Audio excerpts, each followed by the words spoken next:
ఆ కులాల ప్రజలు మటుకు చాలా ఇబ్బందులు పడతాను, చాలా బాధపడతాను, అభివృద్ధికి అయితే నోచుకోవట్లేదు. ఇంకెక్కడో ఈ మధ్యన మరీ తెగించేసి బరి తెగించి వీళ్ళకి అధికారం పోగానే ఇంకా ఇష్టారాజ్యంగా తిట్టడం, కుల దూషణలు, కులాల పేరు మీద మాట్లాడటం, ఇవన్నీ ఎక్కడో చరమాంకం పలకాలనిపించింది. మేమందరం కూర్చున్నాం. ఇక్కడున్న దాదాపు కీలకమైన 54 మంది మా ఎమ్మెల్యేస్ ఉన్నారు, ఎంపీస్ ఉన్నారు. మేమందరం అన్ని విభిన్నమైన కులాల నుంచి, కానీ మేమందరం భారతదేశానికి, ఆంధ్ర రాష్ట్రానికి, తెలుగు జాతి ఉనికికి, భారతదేశ సమగ్రతకి మేమందరం ప్రతిబింబం. ఇక్కడున్న ఒక్కొక్క గెలిచిన ఎమ్మెల్యేలు కావచ్చు, పదవులు ఇచ్చిన వాళ్ళు కావచ్చు, మిగతా కులాలు ఒక కులం మీద బేస్ అవుతారు పాలిటిక్స్. సౌత్లో మా వంశీకృష్ణ యాదవ్ గారు గెలిచిన, అది అన్ని కులాల సహకారం ఉంటే నేను ఎమ్మెల్యే అవుతారు. నాయకర్ గారు కావచ్చు, బోలిశెట్టి సీను గారు కావచ్చు, ఇలా ప్రతి ఒక్కళ్ళు పేరు పేరున చెప్పుకోండి. దీనికి ఎక్కడో ఇంకా మేము ఈ ప్రత్యేకించి అధికారంలో లేని వాళ్ళు కావచ్చు, మిగతా అన్ని స్థాయిలో కావచ్చు, ఎక్కడో చోట దీనికి ఒక చర్మాంకం పలకాలి, కొత్త విధానం తీసుకురావాలి.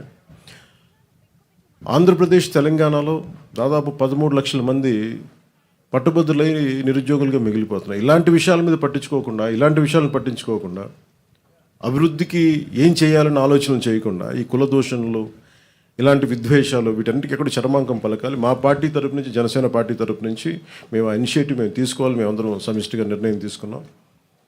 మొన్న 2 days అయింది సార్, 3 రోజుల క్రితం మేమందరం అసెంబ్లీ అయ్యాం పార్టీ ఆఫీస్లో. నాయకులందరూ వచ్చారు. మేమేం నిర్ణయించుకున్నామంటే, ఎవరు మాట్లాడినా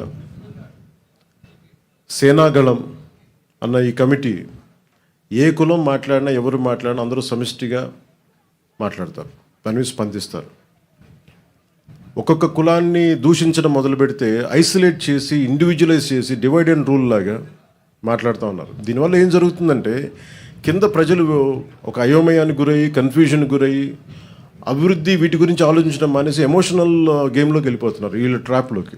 సో దాన్ని మేము బలంగా ఎదుర్కోవడానికి ఈ రోజున ఈ సేనాగళం అనే కమిటీని, దీంట్లో అందరూ సీజన్డ్ అనుభవజ్ఞుల రాజకీయ నాయకులు ఉన్నారు, ఎమ్మెల్యేస్ ఉన్నారు, అందరూ జీవితాలని, మన సామాజిక చైతన్యాన్ని గుండెల్లో నింపుకున్న వాళ్ళు, అన్ని కులాలు ఉన్నారు దీంట్లో.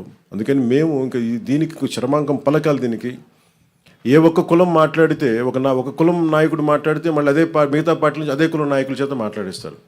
దీనివల్ల ఏమైపోతుంటే వైరుధ్యాలు ఎక్కువైపోతూ ఉన్నాయి. అలాగే కొన్నిసార్లు ఇష్టారాజ్యంగా తిట్టేసి కులాల ముసుగులో దాక్కుంటున్నారు. అది ఒక వల్నరబిలిటీ క్రియేట్ చేస్తున్నారు.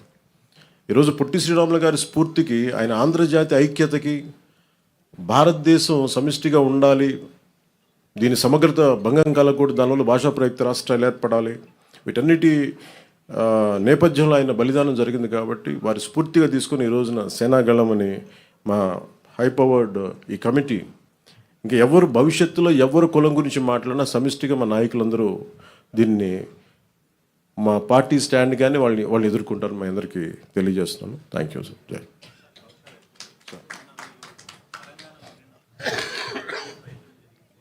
సార్.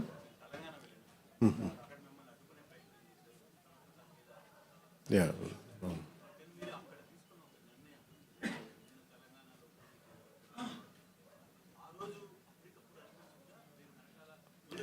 అంటే అసలు ఏముంటాయండి, ప్లాన్స్ ఏముంటాయండి అంటే, ఇది నేను నిజంగా చెప్పాలంటే అక్కడ పార్టీని కూడా నాకు జర్నలిస్ట్ కాలనీలో నిన్న కూడా చెప్పాను, జర్నలిస్ట్ కాలనీలో పార్టీ ఆఫీస్ కూడా తీసేసాను నేను.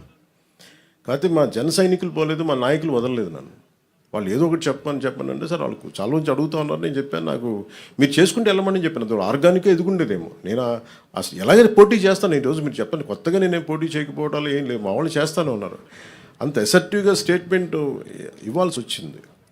అంతేగాని దాని ఏదో కూర్చోమని ప్రీ ప్లాన్డ్గాను అయ్యేం లేదండి. ఎమోషనల్ ఏముంటుందండి పాలిటిక్స్లో? ఒక 2 దశాబ్దాలు తిట్టించుకున్న తర్వాత ఎమోషన్స్ ఏముంటాయి? ఇష్టారాజ్యంగా తిడతా ఉంటే ఇంకా భరించడం అనేది ఒక అలవాటు అయిపోయింది అందరికీ. నాకైతే అలా అలవాటు అయిపోయింది. అంతేకాని దాని ఎమోషన్స్ ఏముండవు. కాకపోతే ఏమవుతుందంటే, సో మీరు ఏ వాదనైనా పెట్టుకున్నాం, ఇబ్బంది లేదు. భారతదేశ సమగ్రతను బలహీనపరిచే ఏ విధానాలైనా సరే మేము చాలా బలంగా ఎదుర్కొంటాం. అది వ్యక్తి చేయనివ్వండి, అంతేగాని కొద్దిమంది వ్యక్తులు చేసేదాన్ని మేము అలాగే సమాధానం చెప్తాం. దీనికి ప్రత్యేకించి నాకు తెలంగాణ మీద అపారమైన ప్రేమ, నాకు తెలంగాణ మీద. అంతేగాని దానికి నేను అది కూడా చెప్పాను కదా, మేము ఇక్కడ 10 సంవత్సరాలు కష్టపడితే ఈ రోజున ఇంతమంది ఎమ్మెల్యేలు వచ్చాం. అలాంటిది చెప్పాను, మా వాళ్ళు పని చేస్తారని చెప్పాను తెలంగాణ కోసం. దానిపై అంతమించి సార్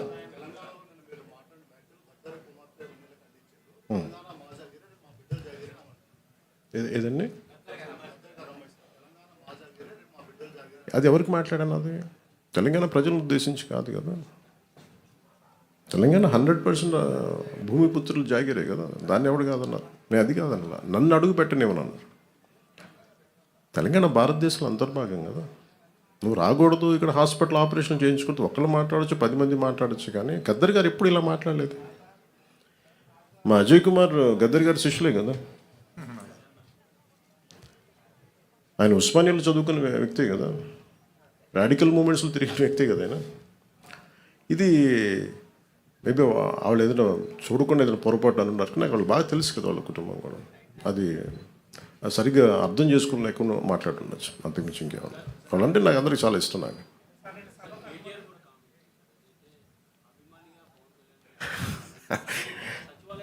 కేటీఆర్ గారు నాకు చాలా మంచి బ్రదర్ కైండ్ రిలేషన్షిప్ మా ఇద్దరికి.